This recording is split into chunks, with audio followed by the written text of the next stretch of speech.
So I'm going to exit this so that I'm back in my, this one's still on primary and this one's still on secondary, right? So I still have two VMs up and running.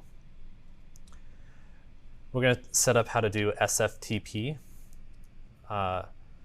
If you've been a web developer for long enough, you know that the joys and the pains of deploying your app via FTP, right? I think as soon as you say FTP to a developer, they're either going to like long for simpler days. It's like, why do I need all this like continuous integration and continuous deployment, and why? I just liked, connecting my client and just dragging and dropping files across, right? But then every developer that's had to do that has accidentally deleted the wrong file in production and brought down their entire production server, present company included. So I'm actually going to show you how to do that if you really want to do that yourself. Like I'm going to show you how to blow up your server. I'm just kidding. But I am going to show you how to move files between servers, right?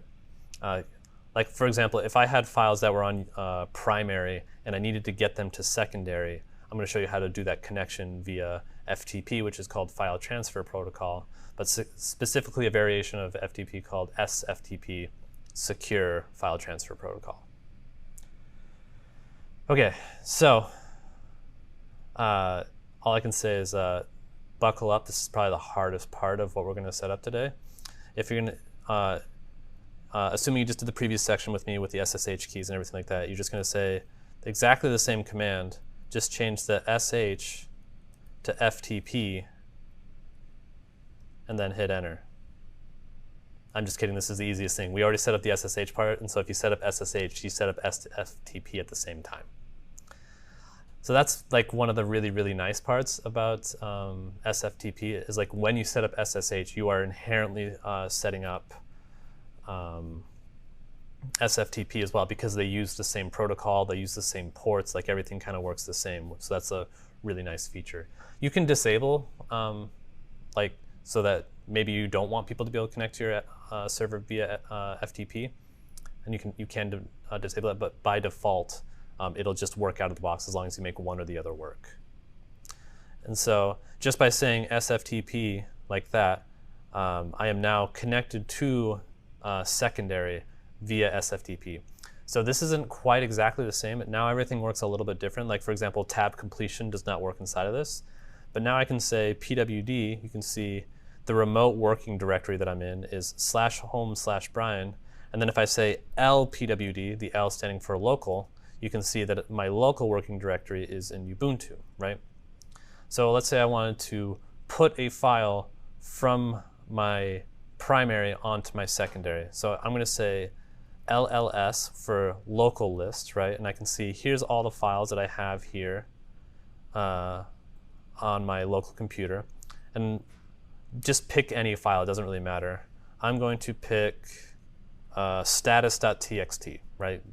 So I want to put my status.txt from my local computer to my remote computer. So I'm going to say put status.txt, and you can see here, that's really all it takes, is now I have put from my local computer to my remote computer, right?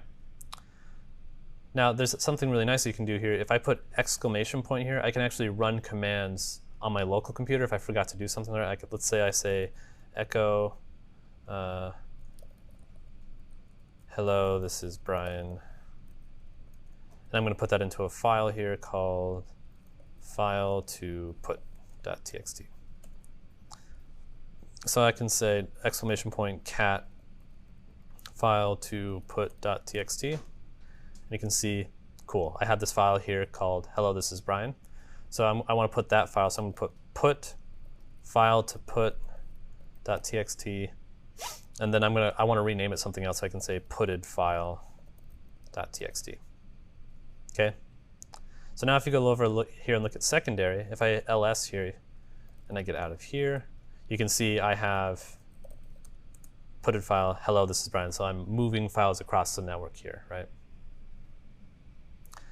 So coming back here, a lot of this works like how you would expect, but if you forget, you can say help, and this will just kind of help you through all the various different things that you can do. So you can do LPWD, I showed you that one, ls, you can cd, right? So where am I right now? On my remote directory, I can say cd ... and now if I say pwd, I'm in this directory.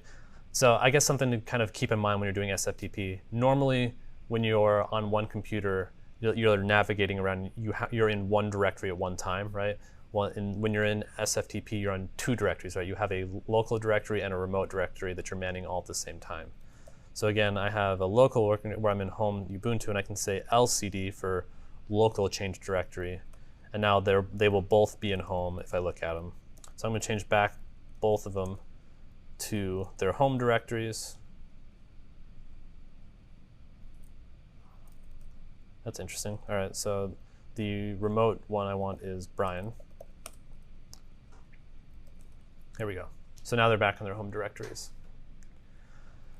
So just like you can put as well, you can also say, let's say I wanted to get status, and just like that you can say get status.txt, and I'm going to call it getted status.txt. And by that way I can download files from the remote server onto my local computer as well. And that's really about it. This is where tar comes in very useful, the command I showed you earlier. This is useful because you can bundle up a bunch of files and you can just get one file instead of having to go and get every individual one. But yeah, that's it. That's how SFTP works. This is another thing I use pretty frequently, especially when I'm working with remote servers, of just moving files around. It's pretty convenient. So I guess it does bear mentioning. So I've just shown you SFTP, which I say these days is probably the most common way of doing moving files around. There is FTP, just plain FTP, and that's an older variant. You have to set it up separately, whereas like this is nice because you set up SSH and you inherently set up SFTP. When you're setting up FTP, you have to set it up differently. It works on a different protocol. It requires different keys and that kind of stuff, and it's just less secure. Whereas SFTP, it's all locked down. It's all going through SSH, which is a very secure communication protocol. So this concludes your use for the secondary VM, right? So you can go ahead and shut it down. You can delete it. You can do whatever you want. But we're not going to use the secondary VM anymore. So in this particular case, I'm just going to say exit.